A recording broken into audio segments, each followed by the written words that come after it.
Қазақстан Республикасы Президентінің іс басқармасы медициналық орталығының ауруханасының чек-ап бөліміне қош келдіңіздер.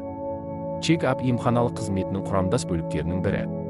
Мұнда тіркелген контингентті кешенді профилактикалық тексеру және ақылы негізде пациенттерге чек-ап бағдарламасы бойынша организмнің кешенді диагностикасы жүргізіледі. Бөлімше С2 блогының екінші қабатында орналасқан. Бөлімшеде дәрігерге дейінгі кабинеттер, терапевт, стоматолог, хирург, гинеколог, офтальмолог, уролог кабинеттері, қан алу кабинеті, ЭКГ кабинеті, УДЗ, диагностика кабинеті, ояну палатасы бар және эндоскопиялық кабинет бар. Заманауи диагностикалық құралдармен жабдықталған.